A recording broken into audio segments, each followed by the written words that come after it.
श्री सद्गुरुनाथ अवधूत चिंतन परम पूज्य सद्गुरु ईश्वर महाराज परम पूजनीय श्री सद्गुरु संत ज्ञानेश्वर महाराज साधकांचे मायबाप बालयोगी आणि भगवान विष्णूचे अवतार असलेले ज्ञानोबा यांचा श्री अमृतानुभव तथा अनुभव अमृत नावाचा हा ग्रंथ आपण पाहत आहोत. अमृतानुभवाचे हे नवं प्रकरण जीवनमुक्ती कथन म्हणून सुरू आहे. ज्ञानोबा आपल्याला 40व्या मध्ये सांगणारे जीवनमुक्त तर हा आत्मस्वरूपातच गेलेला आहे, आत्मस्वरूप झालेला, आत्मशीकृत झालेला आहे. आत्म्याशी एकरूप झालेला जीवनमुक्त महात्मा त्याच्या प्रारब्धाने त्याच्या पूर्वकर्माने तो परमार्थाची काही कर्म करत आलेला आहे. पूजा पाठ काय ध्यान धारणा तो ते करत आलेले असल्यामुळे आता वास्तविक त्याला ते करायची काही गरज नाही. ते प्रत्यक्ष त्या आत्मानुभवात आहे, आत्मस्थितीत आहे. त्यामुळे आता त्याला ती कर्म करण्याची गरज नाही. तथापि प्रारब्ध निवारण त्याचा कुठला हेतू नाही, आता काही प्राप्त नाही, त्याला काही घ्यायचं नाही देवाकडून, तरी सुद्धा त्याचं जे प्रारब्ध कर्म आहे. कारण शरीर तर राहणार, जीवनमुक्त असला तरी शरीर आहे. शरीर आहे म्हणजे इंद्रिय आहे, मन बुद्धी सगळी इंद्रिय आहे. मग अशा इंद्रियांमधून जेव्हा त्याला अशी इच्छा होते की आपण देवाची पूजा अर्चा करायला आपण पूर्ण करत आलेलो, वास्तविक त्याला आता गरज नाही. तेव्हा त्याची पूजा अर्चा कशी चालते ते ज्ञानोबा समजायला. आपण पूजा अर्चा करतो, देवाची जप करतो, ध्यान करतो, काय करतो, नाना प्रकारच्या साधना करतो. तोही जीवनमुक्त असल्यामुळे तोही वास्तविक त्याच्या पूर्वकर्माप्रमाणे त्याला इच्छा होते आणि त्यामुळे तो पूजा अर्चा जप ध्यान वगैरे करायची इच्छा करतो आणि करू लागतो. ज्ञानोबा 40व्या मध्ये आपल्याला समजायले अवघिया उपचारा जप ध्यान निर्धारा नाही आन संसारा देवा वाचनी. आता हे जी त्याचे उपचार आहेत, ही जी त्याची साधना आहे, हे जे त्याचं आता करणं आहे, या त्यामध्ये त्याला कुठल्याही संसारातला कुठलाही प्राप्त करायचा भाग नाही. पण त्याचा संसार संपलेला आहे. मग जेव्हा संसार संपून गेलेला आहे, संसारातलं काही प्राप्तव्य नाहीये, मग पूजा अर्चा जप ध्यान वगैरे कशासाठी करतात हे, आणि मग ती कशी होत असेल त्याची पूजा. ज्ञानोबा सांगतात त्याचा जप, त्याचं ध्यान, त्याची पूजा, त्याचं जे जे काय कर्म असेल देवासंबंधी ना, ते तो मी आत्मा आहे. आता तो आत्मस्वरूपात असल्यामुळे मी आत्मा आहे आणि मी आत्म्याची पूजा करतोय. आत्मा आत्म्याशी, देव देवाशी अशी पूजा चालली. इथं काय आपण भक्त आहोत, आपण शिष्य आहोत आणि देव वेगळा आहे अशी आपली द्वैतातली पूजा असते. ज्ञानो म्हणतात त्याची जी पूजा आहे ती अद्वैतातली पूजा आहे, प्रकृत पूजा. पण त्याच्या पूजेचा प्रकारच भिन्न आहे.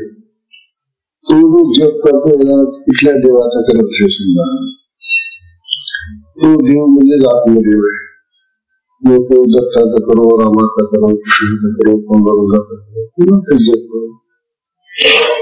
तो त्याचा जो जपाचा प्रकार आहे तो आत्म्याचाच प्रकार आहे, आत्मदेवाचाच तो प्रकार आहे. ध्यान करीत तो त्या देवाचं ध्यान करतो, आत्म्याचं ध्यान करतो. पूजेसाठी जे काही उपकरण किंवा जे काय लागतं साहित्य,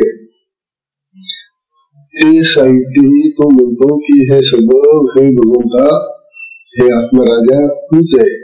म्हणजे त्याची जी फुलं देव आहे, त्याची जी गंधाक्षता देव आहे. तेव्हा तो त्या उच्चारांना आत्मचैतन्य समजून देवाला बघा.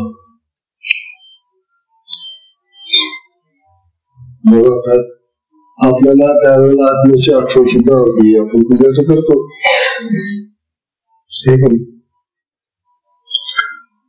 समजा आपण कुठल्या तरी देवाचं नाव घेऊन करत असेल पूजा, ठीक आहे, देवाचं नाव घेऊन पूजा करता, परंतु ती सगळी पूजा आपली जी होती ती भेदभावा पूजा होते. मी भक्त आहे पूजा करणारा वेगळा आणि ज्याची पूजा करतो आहे तो देव वेगळा. अशी आपली द्वैतातली सगळी पूजा आणि सगळे उच्चार जे आहेत ते द्वैतात चालतात. आपल्याला सांगताय की या जीवनमुक्ताचा व्यवहार होताच वेगळा आहे. तो आत्मस्वरूपामध्ये असल्यामुळे सगळं काय जे असेल ते सगळं आत्मस्वरूपच आहे, चैतन्यच आहे. म्हणून ते चैतन्याशी तो सुचतो, चैतन्याशी तो करतो, चैतन्यामध्ये सिंधून होतो. अशी ज्याची अद्वैतातली पूजा चालली आहे, अभेद पूजा आहे, भेद नाही. मी कोणी भक्त आहे आणि मी कोणा देवाची भक्ती करतो असा भाव नाही. म्हणून आत्म्याची पूजा, देवाची पूजा करतो. आणि खरं म्हणजे तेच खरं स्वरूप आहे पूजेचं. देव भूत्वा देवं यजे, शिव भूत्वा शिवं यजे, असं आपलं शास्त्री सांगतं. अरे आधी तुम्ही शिव व्हा आणि मग शिवाची पूजा करा. आधी तुम्ही देव व्हा मग देवाची पूजा करा. आणि ती जी पूजा होईल मग ती अभेदाची, अद्वैताची पूजा होईल. ही खरी आनंददायक पूजा आहे. ठीक आहे, जे आपल्याला बाह्य सुख जगातून मिळतं त्याचप्रमाणे त्या पूजेमध्ये आपण भेदभाव ठेवला तर संसारामधलं जसं सुख मिळतं आपल्याला तशा एकाच काल्पनिक होणा, तात्कालिक होणा, क्षणिक होणा असं सुख आपल्याला प्राप्त.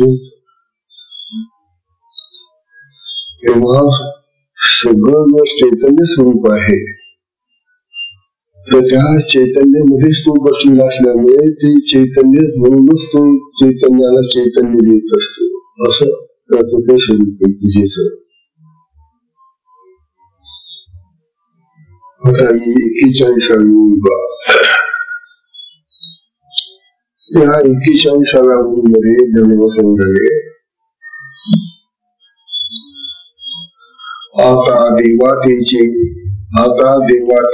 देवे, आता देवातेची देवे देववरी भजावे, अर्पणाचे निनावे भलतिया.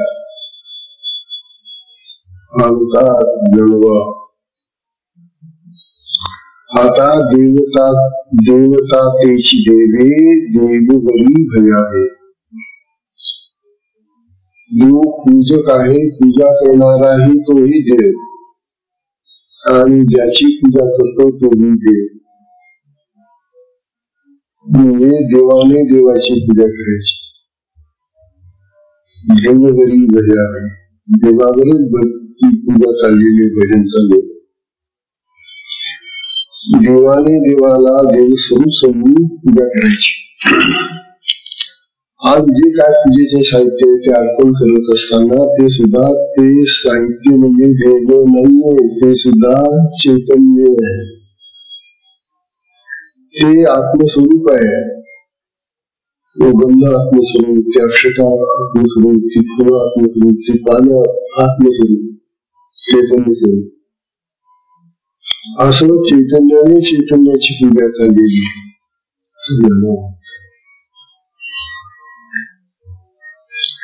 बघा ना, आता देवाने देवाला देवस्वरूप साहित्यानेच पूजन चाललेलं असतं. म्हणतात ही अद्वैत स्थिती त्याची कधीच भंग पावत नाही. तो द्वैतात कधीच येत नाही. जीव मुक्त महात्मा अखंड अद्वैतात राहतो, आत्मस्वरूपात राहतो. आणि म्हणून त्याची सगळी कर्मता ती जी होतात ती आपोआप होतात. ती प्रारब्धाच्या गतीने होत असतात.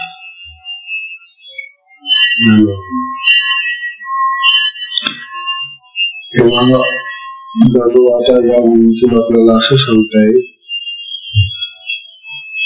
त्या जीवन मुक्ताची स्थिती आपल्याला जेव्हा प्राप्त होईल तेव्हा तो अनुभव आपल्याला जेव्हा यायचा असेल तो येईल. पण महाराज आता आम्ही काय करावं? आम्ही तर जीव भावात आहोत, आम्ही देह भावात आहोत, जीव भावात आहोत. तेव्हा जीव भाव किंवा देह भावांचा जो आहे त्या देह भावामध्ये आम्ही राहतो. मी देह आहे, मी देह आहे, देह आहे, असा भाव आहे आमचा. म्हणून आपल्याला असं सांगताय तुम्ही जीव भावात आत्माचा. तुम्ही जर जीव भावात असाल तर मग जीव भावात असलेल्या माणसांची देवाची पूजा करू नका. काय सांगतो मुला, तुम्ही स्वतः जीव भावात आणि तुम्हाला पूजा करायची आहे. तुम्ही पूजा करायला कोणाशी जाता? दोघी जगातले कोणी संन्यासी, कोणी गुरु, कोणी काय महात्मे संत वगैरे जे असतात त्यांची तुम्ही पूजा करतात, त्यांच्या पुढे जातात. आता ज्याची तुम्ही पूजा करता आहात त्याला ओळखलं की तुम्ही?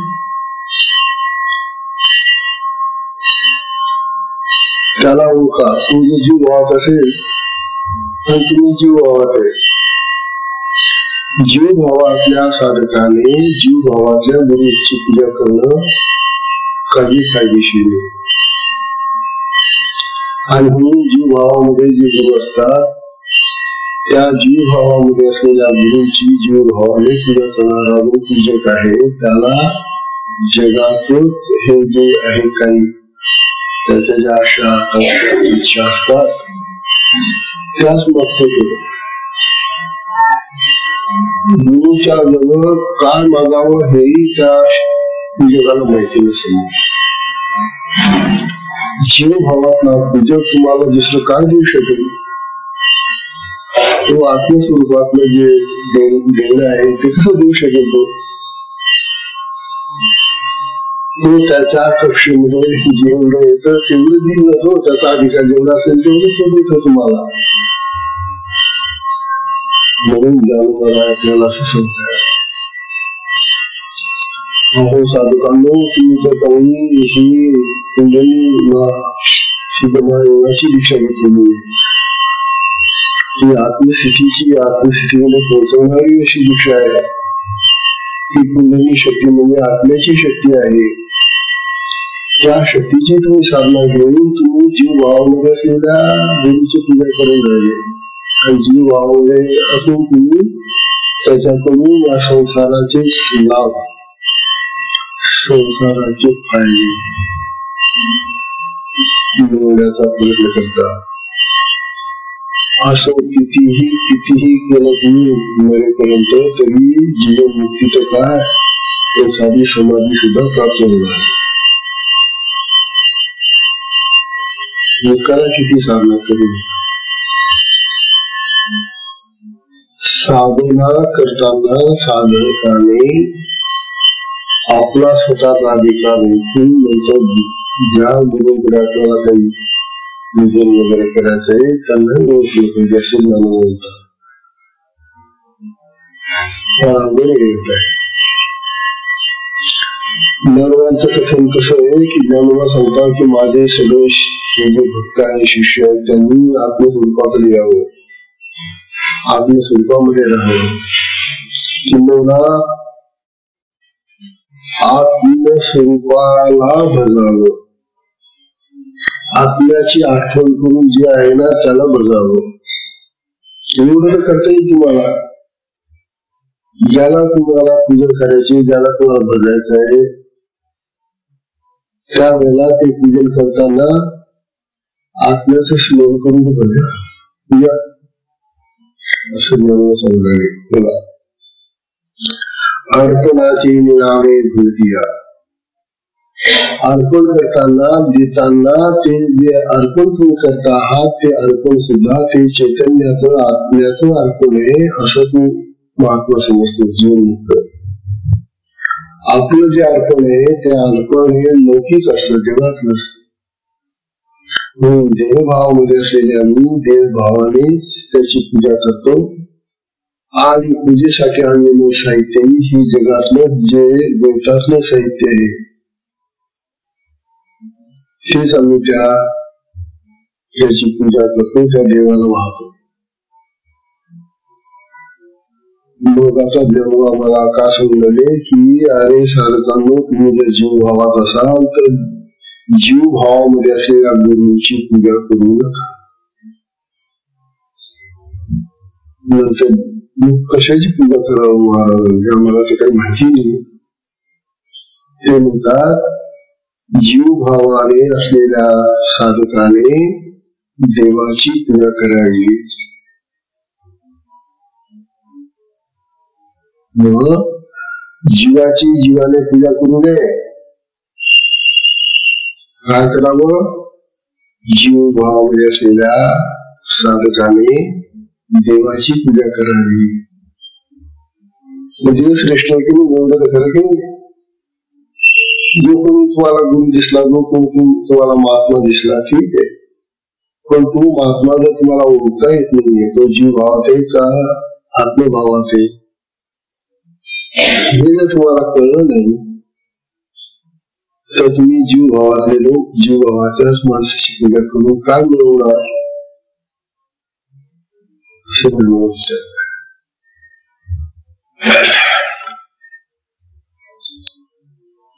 तेव्हा जीव भावामध्ये असलेल्या माणसाने जीव भावामध्ये असलेल्या गुरुची पूजा करू नये. एक जीव भावामध्ये असलेल्या माणसाने देवाची पूजा करावी. दोन आणि तिसरी गोष्ट मग ते सांगतात की देव होऊन तुम्ही देवाची पूजा करा.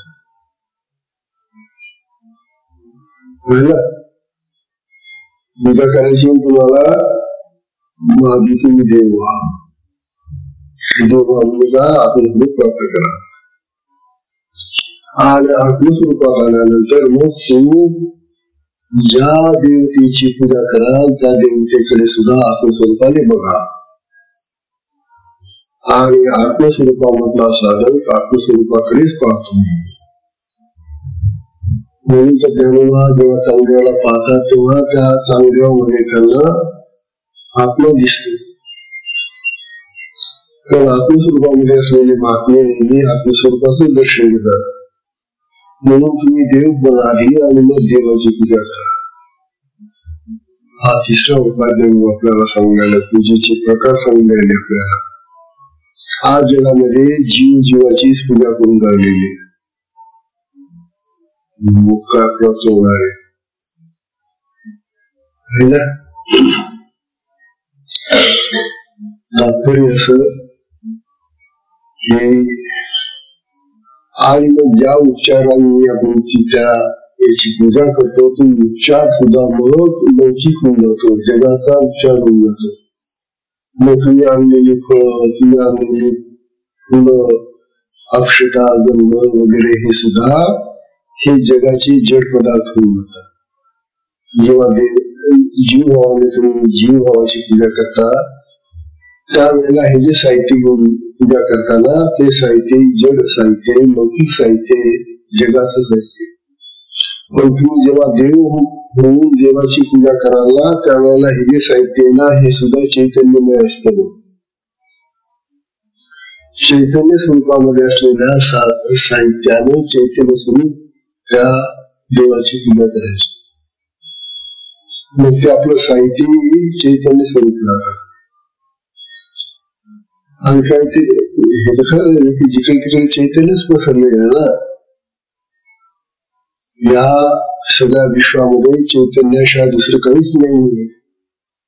तेव्हा फूल फळ काय जे असेल ते सगळं चैतन्य असं ज्ञान म्हणतात. त्याला दृष्टांत फार सुंदर देत राहतात ज्ञानोबा आपल्याला दृष्टांताने हा विषय समजून सांगतात की कहो सगळं कसं चैतन्यमय कसं होईल. मी चैतन्यमय ज्याची पूजा करायची तेही चैतन्य स्वरूप आणि जे साहित्य आणले तेही चैतन्य स्वरूप. असं कसं शक्य आहे, पूजा कशी होती असं स्वाभाविक वाटलं. तेव्हा ज्ञानोबा त्याला दृष्टांत देत आहेत. दृष्टांत अतिशय सोपं आहे. काम करतो आता 42 ओळी आहे. वाहे पा आगवया, वाहे पा आगवया, वाहे पा आगवया, मुखा मुखची येया, मुखा मुखची येया, परी दुसरा नाही त्या विस्तारलेली. मी आता पटकन सांगितली पाहिजे तुम्हाला, फार सोपी आहे. काय पाहे पा आगवया, आगवया मी अंगा म्हणजे सगळा. वाहे पा आगवया, रुखा रुखची येया. हा रुख शब्द तुम्हाला समजत असेल. रुख शब्द आहे वृक्ष. वृक्षाला रुख म्हणतात. आणि मूळ आपल्या ह्याच्यामध्ये मराठीमध्ये रुखच आहे. वृक्ष म्हणता येत नाही लोकांना. आणि त्याला जोडलेला वृक्ष वृक्ष म्हणतायत.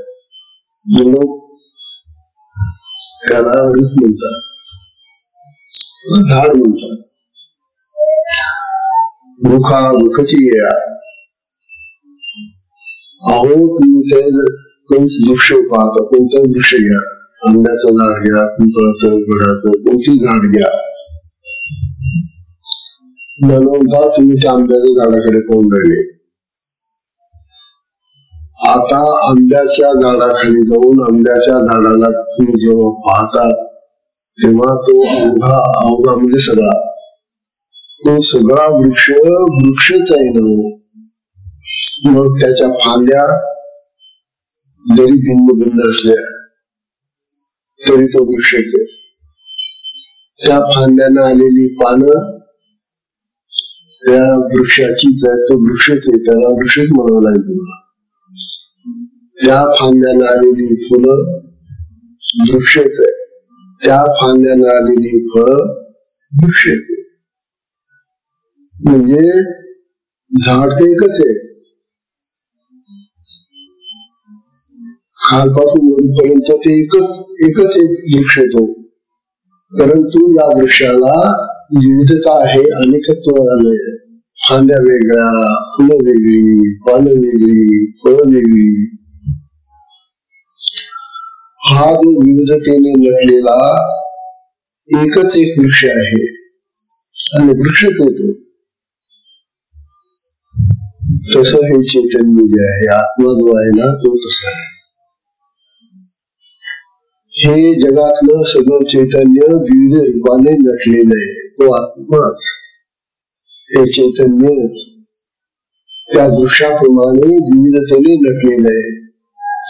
या जगातले अनेक प्राणी जे आहेत ते काही माणसं झाली, काही पशु झाले, काही पक्षी झाले, काही कीटक झाले, काही मासे झाले, काही खेचरे झाले, नाना प्रकारचे प्राणी झाले.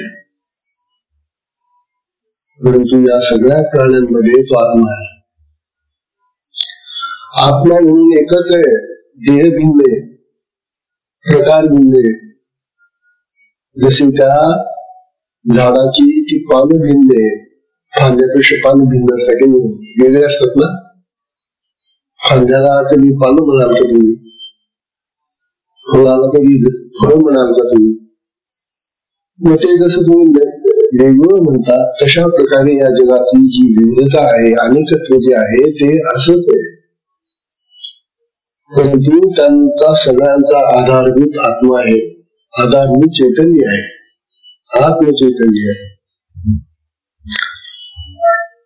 आता ते जी फळं, फुलं, पानं वगैरे ना ती आपण जड समजतो. जड म्हणजे काय, जशी घाण आहे जड आहे, मला काय बोलता येत नाही, सांगता येत नाही, काय नाही.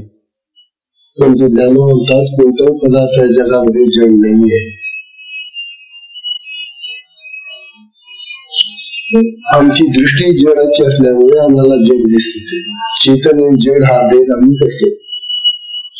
सगळीकडे चैतन्यच पसरलेलं आणि त्या चैतन्याच्या आधारावर हे सगळं निर्माण झालेलं आहे ना.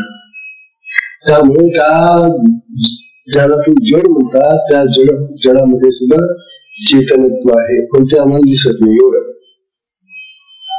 आणि आधी सत्य शास्त्रज्ञ आता आपल्याला ते स्पष्ट सांगायला लागले, अहो ते अणू जे एवढे एवढे अणू त्याच्यामध्ये मानशक्ती असते म्हणे, म्हणून अणुबॉम्ब तयार व्हायला लागले. एका भयानक असतात ते एवढी शक्ती त्या अणूमध्ये. अणूमध्ये जरी एवढी शक्ती आहे तर जे पदार्थ निर्माण झाले यांच्यावर शक्ती नाही येतात.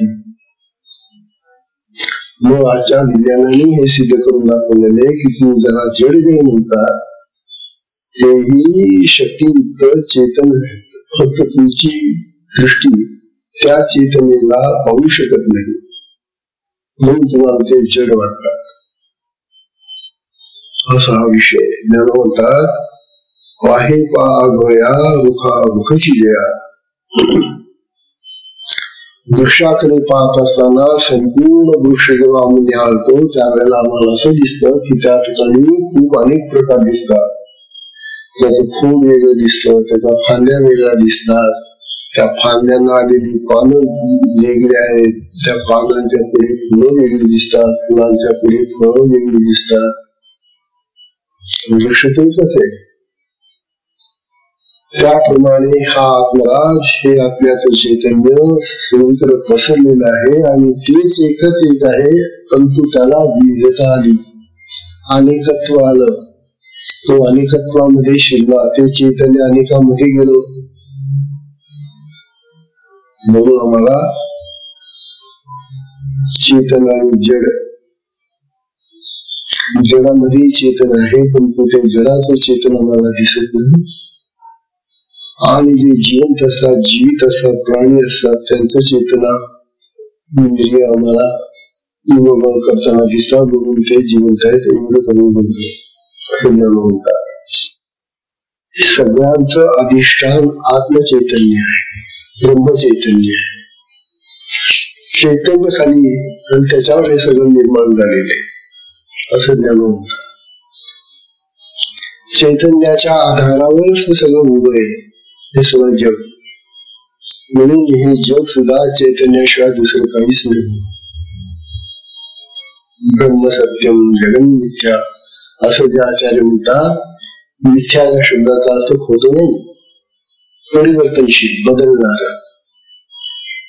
ब्रह्म जर सत्य आहे तर त्या ब्रह्मातून निर्माण होणार असत्य कसं राहील, हेही सत्यच आहे, फक्त ते बदलणारच ते एवढं, ते परिवर्तनशील आहे एवढं. तेव्हा असा हा ज्ञानोबांचा विचार आहे. तेव्हा फार सुंदर विचार चाललेला आहे ज्ञानोबा सांगणारे.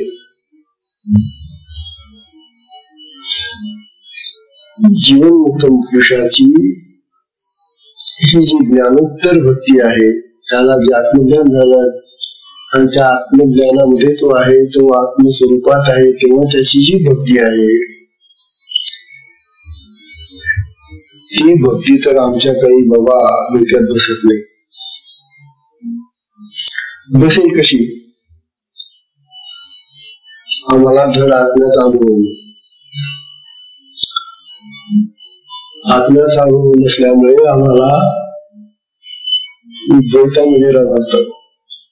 मी शरीरधारी आहे, मी शरीर आहे, मी जीव आहे, हाच भाव आमचा राहतो. आणि मग मी शरीर आहे असं म्हटल्यानंतर सगळं आमचं वागणं, बोलणं, चालणं, व्यवहार, सगळी कर्म द्वैतात चालतात दोन.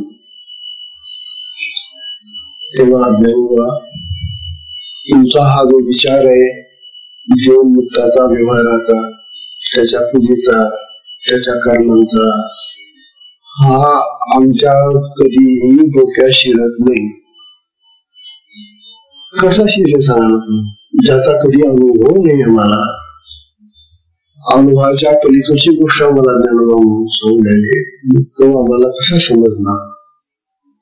म्हणून ज्ञानोबा उदाहरणावर उदाहरण देऊन राहिले. आता या वृक्षाचं उदाहरण दिलं, पुढचं उदाहरण तर फारच मार्मिक येतात. निदान हा वृक्ष तरी चेतन आहे की नाही? चैतन्य वृक्षांमध्ये वनस्पती ही जी आहे ना ती चेतन आहे. तिला आम्ही जड समजतो, तुला घेऊन कापतो.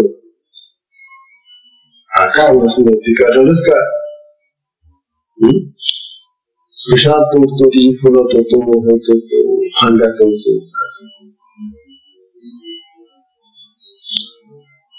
अरे ती चेतन जर आहे, चैतन्य स्वरूप जर ती आहे, तर ती काय करेल? तिला वाचा नाही, वाणी नाही आणि गती नाहीये, चालू शकत नाही. वनस्पतीला या दोन गोष्टी नसल्यामुळे ती काही आपला जो दुःखाचा भाग आहे तिचा ती व्यक्त करू शकत नाही. आणि म्हणून हा बोलका माणूस ज्ञानी विषय तुला फटाफट तोडतो, मारतो, सोडतो. जेव्हा ज्ञानोबा सांगता तुम्ही एक योनी नष्ट करून राहिले भगवंताची, या ज्या 4 खाणी आहे, 4 योनी आहे, त्या योनीपैकी एक योनी तुम्ही नष्ट करून राहिला. पूजेच्या नावाने तुम्ही हजारो फुलं वाहतात, हजारो पान वाहतात, लाखोली वाहतात. का बरं वाहतात? अरे त्या वृक्षाची, त्या बेलाची लाख पानं तोडून आणता तुम्ही, त्याला बुच करून करता. आणि तुम्ही त्या शिवपूजेवर लाखोली वाहतात. तुम्ही एकाला उजाड केलं आणि तुम्हाला काय प्राप्त करून होण्यासाठी त्या जातात. तो शिवकरीचा विचार प्रसन्न होईल. त्यामुळे कसं होईल सांगा ना? एकाची हत्या करायची, मोकर मारायचे, हा पूजा ही तशीच पूजा आहे. वनस्पतीला तुम्ही वनस्पतीचं हे सगळं हिरावून द्यायचं आणि त्या कुंडीमुळे त्या दगडांना व्हायचं देव समजून.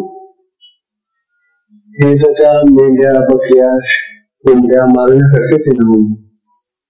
त्याच्याने पूजा करतात लोक.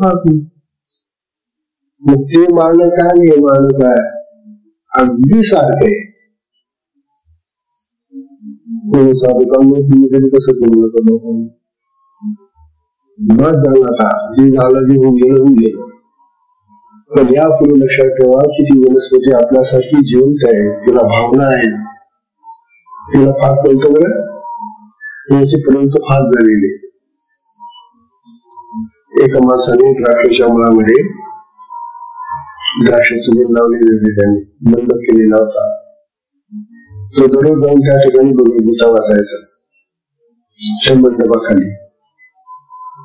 त्या वेलीला इतकं आवडायचं ते, तो आवडत बसल्यानंतर तो ज्या मंडपामध्ये बसलेला होता त्या मंडपाला जी द्राक्ष आली ती इतर ठिकाणच्या द्राक्षांपेक्षा मोठी होती, मोठा अतिशय गोड लागायची. आकाशच्या मोठ्या गाळावर ज्या मंडपामध्ये ही द्राक्ष मोठी आणि अतिशय मधुर गोड लागतात. त्याचा अर्थ असा की ते जे तुमचं वाचन आहे ते त्या वनस्पतीला आवडते, म्हणून वनस्पतीला दुखू नका असं म्हणून. आता हा जो प्रकार तुमचा आहे अभेद भक्तीचा, त्याच्यासाठी उदाहरण देत आहे भगवंत.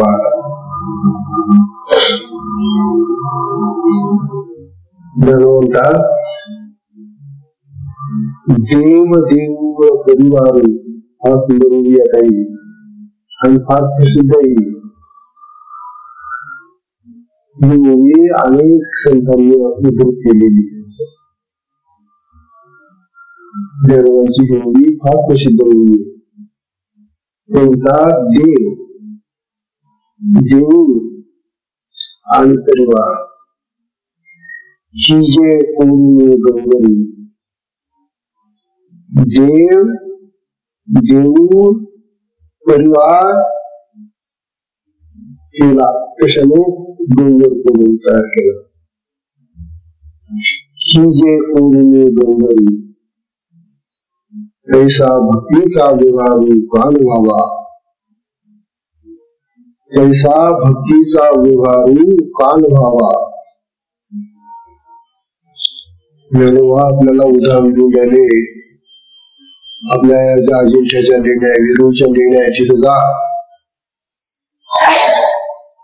त्या लेण्यांमध्ये त्या दगडावर निळ्या चित्र कोरलेली आहेत, काढलेली आहेत. बघा तुम्ही, त्या ठिकाणी देवळाचंही चित्र असतं, देवाचंही चित्र काढलेलं असतं. चित्र म्हणजे मूर्ती. देवाची मूर्ती आहे, मंदिराची मूर्ती आहे, तिथं नंदीची मूर्ती आहे की नाही? नंदी पण असतो तिथं त्या बघूचा. काय जे त्या देवदेवतेचा जे परिवार असतील त्यांची चित्र काढलेली असतात, त्यांचे सेवक काढलेले असतात, त्यांच्या त्या पूजा करणाऱ्या भक्तांची त्या ठिकाणी चित्र असतात आजूबाजूला. आता ज्ञानवा तुम्हाला विचारतात, देव कशाचा आहे तुमचा तिथं? कशाचा आहे? तो जो कोरून बसवलेला, तो जो कोरलेला, ती जी मूर्ती आहे देवाची तिथं दगडामध्ये, ती कशाची आहे? दगडाची.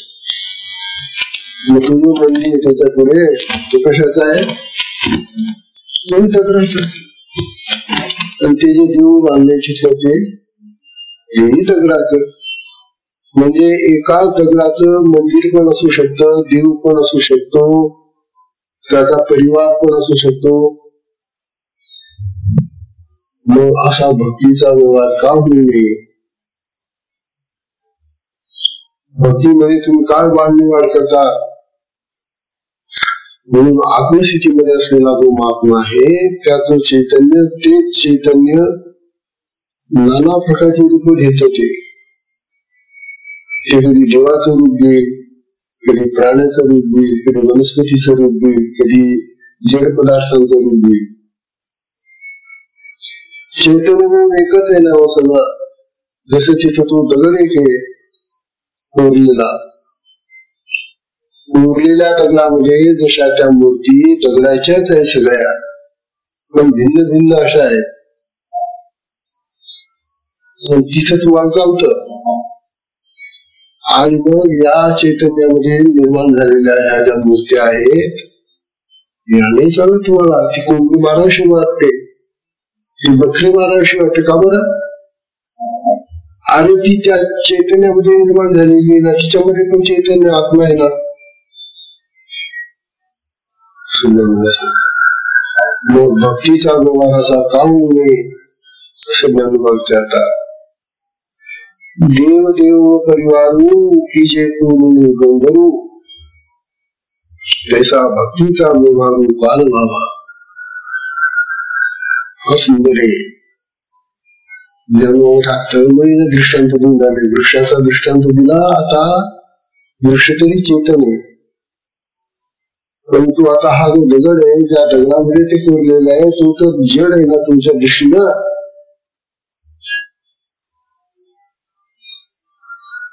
तेव्हा अभेद अवस्थेमध्ये सुद्धा भक्ती चालू शकते. जशी अभेद अवस्थेमध्ये ती सगळी चित्र आहे, एकाच दगडावरची ती सगळी चित्र आहे, एकाच दगडावरच्या त्या सगळ्या मूर्त्या आहेत. आकार भिन्न आहे, त्यांची रूप भिन्न आहेत, त्यांचे प्रकार भिन्न आहेत. तथापि आहे तर तो दगडच ना, पाषाणच आहे ना.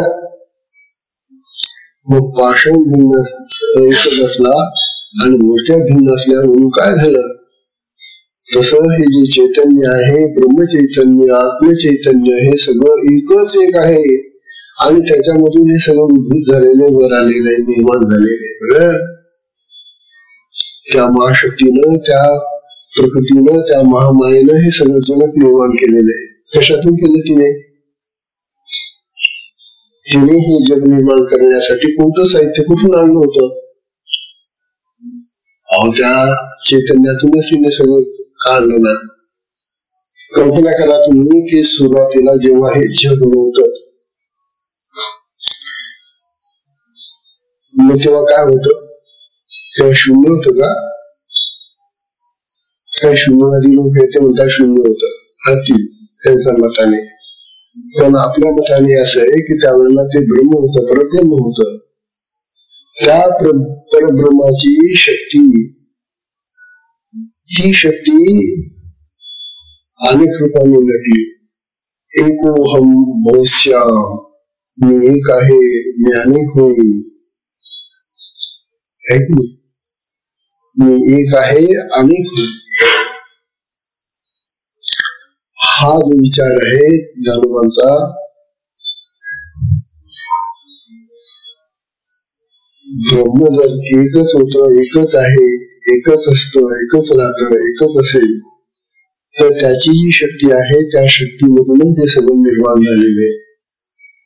त्या शक्तीने सगळं निर्माण केले, त्याच आत्म्याने निर्माण केले. आत्मा आणि ब्रह्म एक आहे म्हणून चैतन्यामधून सगळं निर्माण झालेले. म्हणून जग सुद्धा चैतन्यमय आहे, चैतन्याच्या अधिष्ठानावर उभं आहे. खरंय, आम्हाला फक्त ते जग जड दिसत, निळ्या प्रकारचे आकार दिसतात, रूप दिसत, रंग दिसतो, परंतु ते चैतन्य काही आम्हाला दिसत नाही असं ज्ञानोबा म्हणतात. म्हणून भक्तीमध्ये अभेद तत्व फार महत्वाचं आहे. भक्ती करायची ना तुम्हाला देवाची, मग अभेद भक्ती सगळ्यात उत्तम आहे. आणि तिला ज्ञानोबांनी, इतर शास्त्रज्ञांनी आपल्याला पराभक्ती म्हटलेली आहे. ही जी गौणी भक्ती आहे ती जेवतात चालते. भक्त वेगळा आणि भगवान वेगळा, ही गौणी भक्ती आहे. गौण भक्ती आहे, सामान्य भक्ती आहे. खरी भक्ती अद्वैतात आहे आणि त्या अद्वैतातल्या भक्तीचा जो आनंद आहे तो अखंड टिकणारा अमर असा आनंद आहे. तो आनंद कधीही नष्ट होत नाही. उलट आम्ही आता पाहणार, ही जी द्वैतातली भक्ती असते ती त्यावेळी भक्ती आनंद देते आम्हाला. जेव्हा मी देवाची पूजा अर्चा भजन विजन काय करत असतो त्यावेळेला आनंद होतो आम्हाला, कारण ती भक्तीच आहे. परंतु तो आनंद त्यावेळी पुरतच राहतो. ते तुमची पूजा संपली, ते तुमचं भजन संपलं की संपलं, ते गेलं. म्हणतात अद्वैताची जी भक्ती आहे त्या भक्तीमध्ये तो जो आनंद आहे, ते जे समाधान आहे, ती जी शांती आहे ती अखंड राहते. मग ती अखंड शांती प्राप्त होण्यासाठी अद्वैतात चला असं ज्ञानोबा म्हणतात. फार सुंदर भाव आहे. म्हणतात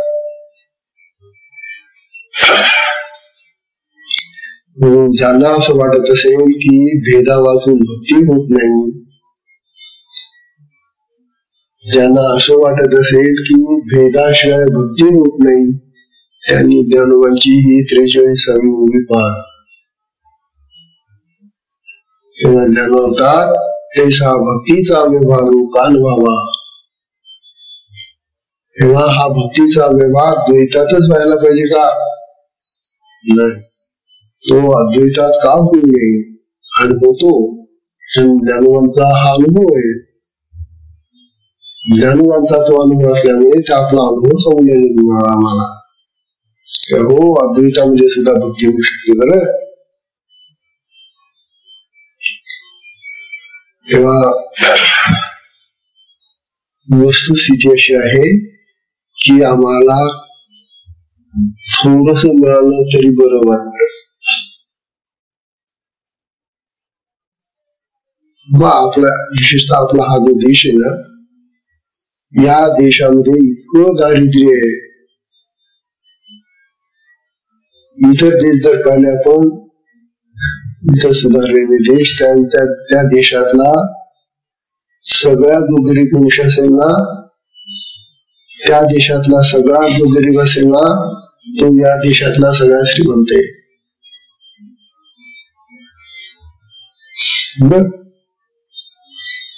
दारिद्र्याची कल्पना करा तुम्ही. आपल्याकडचं दारिद्र्य हे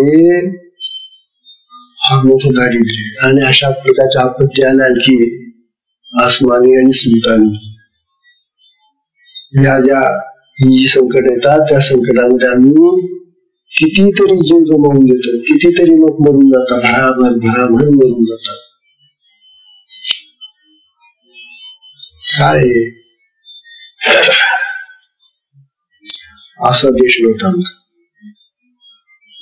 फार सुबत्ता होती, फार शांतता होती, फार समाधान होतं, फार काही वेगळंच होतं त्या काळामध्ये. ज्ञानोबा सांगतायत, आम्ही कल्पित आणि थोड्याशा समाधानावर जगणारे जीव झालो. किती पाहिजे मला? थोडस त्या बस. राखेल किती देतात? त्या कसं राखेल देतात? त्या रेशन धान्य किती देतात? एवढं घेऊन जातो. तात्पर्य असं की थोड्याशा पदार्थांवर आम्ही जगून राहिलोय. फार कल्पित कल्पना म्हणजे त्याला कल्पित म्हणतात. आणि थोडस कल्पित आणि थोडस याच्यावर आमचं जीवन चाललेलं आहे. म्हणून घेतो आम्ही सुखी आहोत. कल्पना झाली. तुम्ही जे घरी बोलता रेशन मधलं ते घरी बिचारे शिजवता खाता बोललं बस आनंद आहे. ही कल्पना आहे. तेव्हा कल्पित आणि थोडस याच्यावर आम्ही जगून राहिलोय. तशी मग आमची भक्ती पण कल्पित आणि थोडस याच्यावर जगून राहिली.